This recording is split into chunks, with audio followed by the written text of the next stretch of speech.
This is the plaintiff, Joseph Nunez. He says he went to the defendant for a root canal, and the guy screwed up his tooth big time. He perforated the tooth below the gum level. He was negligent, and he's now out of pocket $2,727. So he's suing. This is the defendant, Dr. Lawrence Brockman. He says he specializes in root canals and says 90% are done successfully without incident. Unfortunately, the plaintiff's tooth had to be done a second time because he had an old root canal filling in there and it had to be removed and replaced. The plaintiff's suing him for a new crown. He's sorry, but he's not responsible for that and owes him nothing.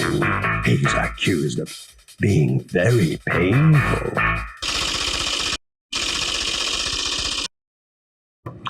All parties, please raise your right hands. Welcome back to the People's Court. Next case on the docket, the plaintiff went to the defendant for a routine root canal and says the guy botched the job. He wants to be compensated for it. But the defendant says sometimes root canals have to be done twice. The plaintiff is now pain-free, and he did what he was hired to do. It's the case of who you rooting for. Thank you, Douglas. You're welcome. All right, Mr. Nunez, you are suing Dr. Brockman for $2,727, the cost to replace a crown that you say is his fault because of his negligence. Explain that to me. Yes, Your Honor. It all started with one of my tooth started feeling uncomfortable when I was eating. So I went to my doctor on October 15th. I went to Dr. Nishikawa to examine it. He referred me to Dr. Lawrence Brockman because he originally treated that tooth for a root canal. How long earlier did you have a root canal? That was done in 2014, I believe. August 23rd. Yeah, August 20. Who's giving you the answers to my questions? Who are you talking to there? This is my aunt, Aunt Delia Nunez. Hello. Yeah. I'm his aunt, Delia Nunez, and I work for Dr. Nishikawa, and I helped him go to the dentist and get the referral to Dr. Brockman when he was younger. Okay. Back in 2013. All right. So back to you, Mr. Nunez. Then you go in, and what does Dr. Brockman tell you? He recommended a retreatment. Meaning another root canal. Yes. Okay. Now I'm fascinated by this, Dr. Brockman. Can you explain to I thought the whole idea behind a root canal was to kill a nerve, and once that's done, it's done. So why does a person have to do a second root canal on the same tooth? Oh, there are many times that a root canal fails. I retreat a lot of root canals that have failed by other practitioners. It could be there was a fracture in the tooth. It could be another nerve that was hidden or buried, and there are so many reasons why. So okay, I only do root canals. That's what I've been doing for 40 years. You're an endodontist. Right. So I only do root canals, period.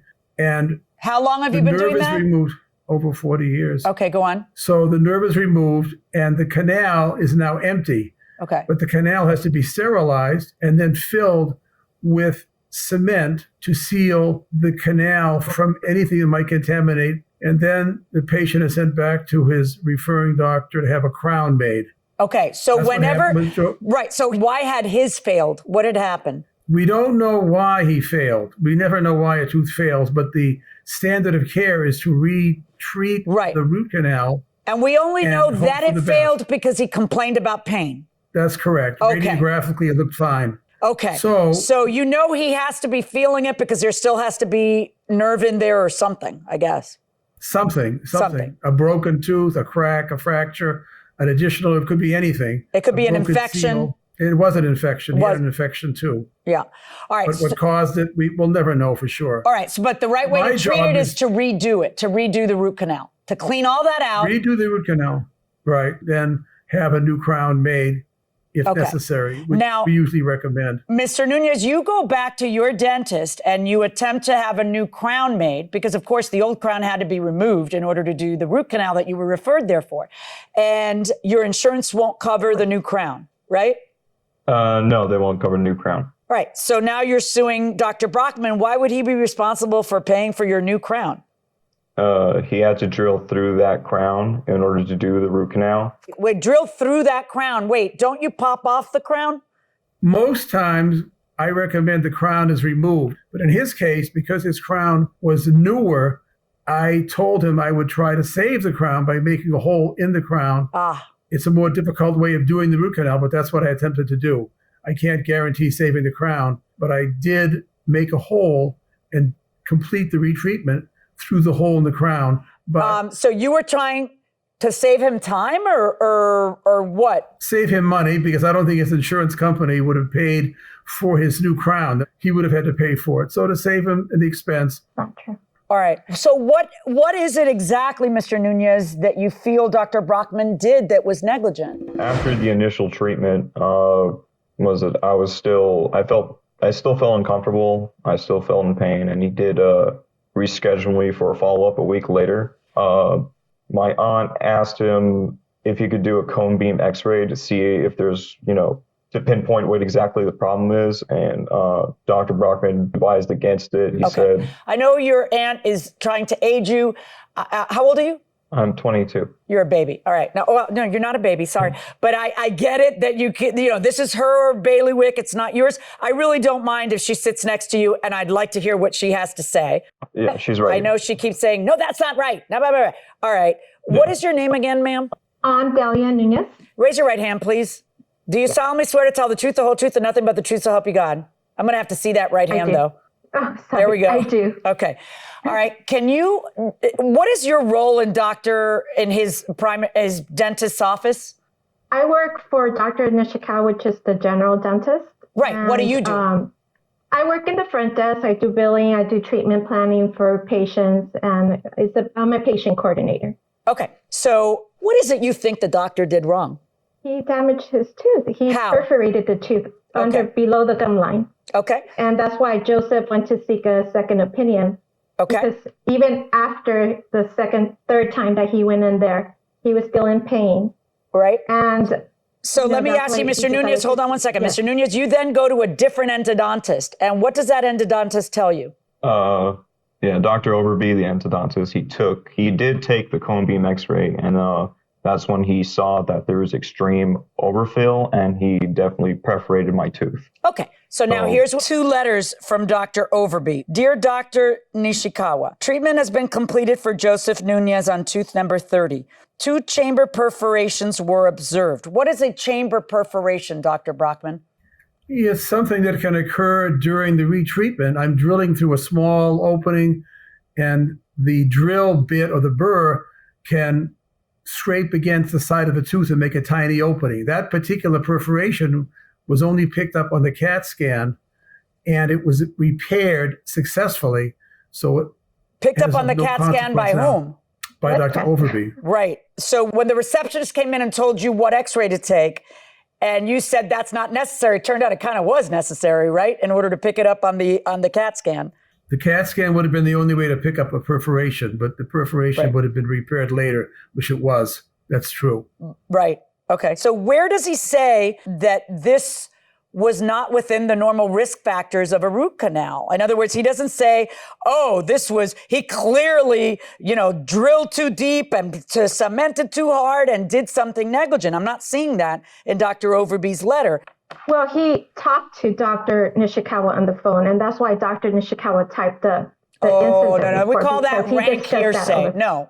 We call that rank hearsay. So Dr. Nishikawa says that he looks at the cone beam and that you extremely overfilled the root canal and you created a large perforation at the crest of the bone. What is your response to that, Dr. Brockman? There was an overfill. He's exaggerating the size of it, and it's of no consequence because the overfilling material in the bone was biocompatible and resorbs and is of no consequence now. The patient now has no pain.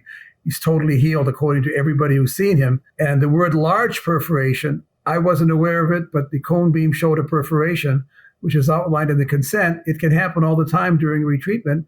But it is a risk of the procedure in the consent form. And therefore, you give all of your patients consents to fill out where they understand the risk and waive liability, correct? Correct. Let's see the waivers that we're talking about.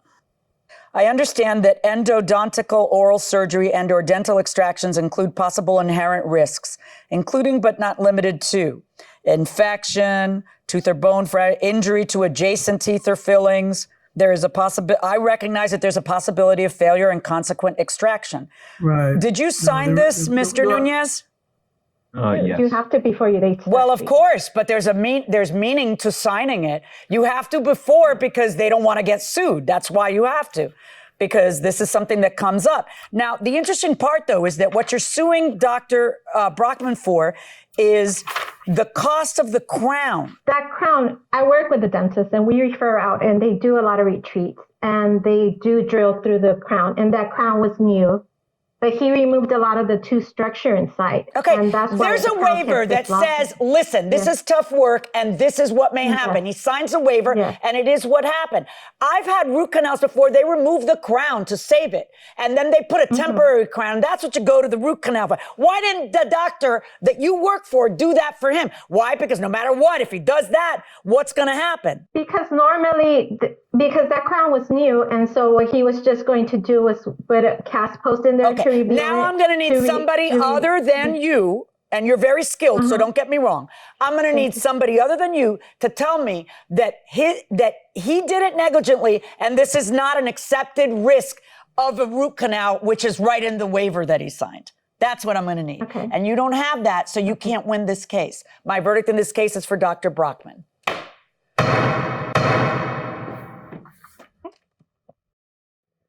So the judge finds for the defendant in this case, Mr. Nunez. It didn't work out for you. What are you thinking right now? I suppose it's on our behalf. We did not have enough sufficient evidence, and that is all. All right. Well, sorry about that for you. Dr. Brockman, I'm sure you feel better about this. No, I believe the judge made the correct decision. The bottom line is the patient came in pain and he's now intact. There was no permanent damage. He has a brand new crown, successful root canal treatment, and he's fully restored. So we should be happy that we were able to save his tooth. Absolutely. You're right. He should be satisfied. Good enough. Thank you very much, doctor. Appreciate it, and congratulations. Okay, that'll wrap it up for this case. The doctor has prevailed. Harvey? So, Doug, here's the thing. Not that you wouldn't get a root canal, but a lot of times they put these waivers in these contracts, and you should know what the waiver says before you get the job done. So in this case, I know you're at the counter at the dentist's office and you're all upset about the root canal and whatnot, but read it and make sure you're comfortable with it. I saw on the news where this contractor wasn't paid, so he went into the lady's bathroom and had a sledgehammer and literally destroyed the whole bathroom because she wouldn't pay him. My question is that legal? Because I'm sure in some way it is, but he's just trying to get his money back. And how long can he go to prison for? Oh, wow. Okay. There's an anger control problem. Yeah. Yeah, it's illegal to destroy someone else's property. It's called criminal mischief. Right. And depending on malicious destruction of property. Yeah. Mischief might be a grand theft in some case. Who knows? Sure. It could be depending on the state and how they word those statutes. It could be a felony. It could be a misdemeanor. So who knows how long he can go to prison depending for. on the value. But a judge is not going to like the fact that it was done on purpose. So, yeah. You can't do that. You go to court, you sue, you get your money. Right.